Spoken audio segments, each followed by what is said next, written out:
Kia ora, kia orāna. My name is Poto Williams and I'm the Minister for Disability Issues. Today I'm wearing a blue dress, a gold necklace, I've got shoulder length brown hair and I'm about of average height. I'm excited to celebrate 3 December, the International Day of Persons with Disabilities. From talking with disabled people and their families, I've heard about how important it is to be connected, part of your local community, and to have the chance to live a good life. This year we've made good progress towards making Aotearoa New Zealand a better place to live, and I have many highlights since I became the Minister for Disability Issues in June. A particular special highlight was leading New Zealand's delegation to the United Nations Committee on the Rights of Persons with Disabilities. The committee is a group of 18 disabled people from across the world who work for the United Nations and are disability experts. This group of disabled people checks on how well countries are doing for disabled people. They asked a lot of questions about New Zealand, about our laws, and how well we think our laws and services work for disabled people. They said that we are doing some things well and gave us useful advice and ideas on how we can do better for disabled people. I'm now working with others in government to think about what we need to do to put those ideas into practice.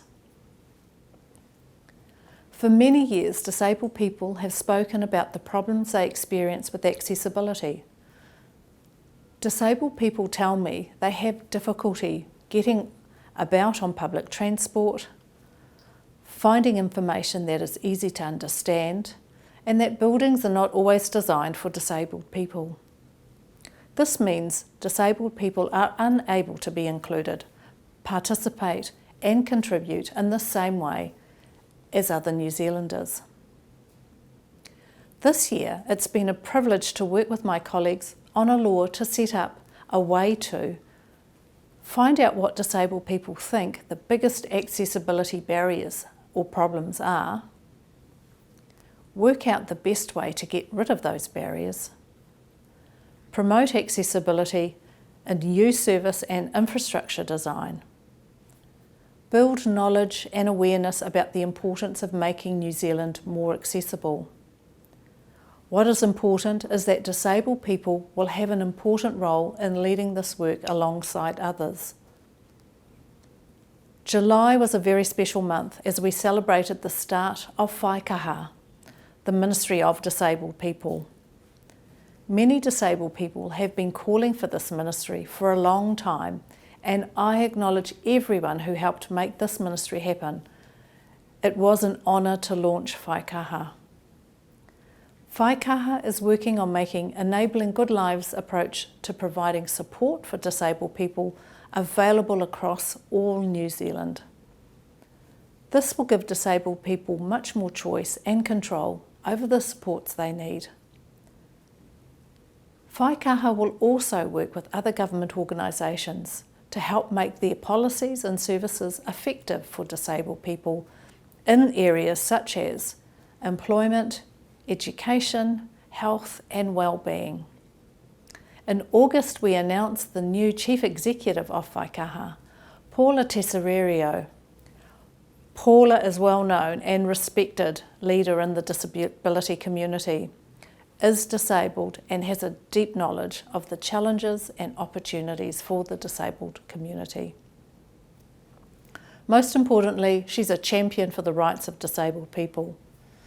I know that the disability community has high expectations of Whaikaha, and I look forward to seeing Whaikaha grow and meet those expectations. In 2023, the government will be developing a response to the UN Committee's recommendations. We will start work on a new disability action plan, and Whaikaha will continue to work towards implementing the EGL approach to disability support services on a national scale. This will be done in partnership with the disability community and tangata whaikaha Māori. It will take time to do this effectively to ensure it results in improved outcomes for disabled people and their whānau. These are only some of the things that are planned for next year, and I'm really excited about them. I want to finish by saying that I want disabled people to have the same opportunities as all New Zealanders to achieve their goals and aspirations. New Zealand has strategies, plans and international agreements that help us to make New Zealand a country where all people are included in everyday life. I want to continue to learn about disabled people sharing their talents through arts, cooking, baking, sport, education, employment, volunteering or other hobbies. We are on a journey and there is more work to do together with disabled people, tangata whaikaha Māori, families, whānau, allies, disabled people's organisation and service providers.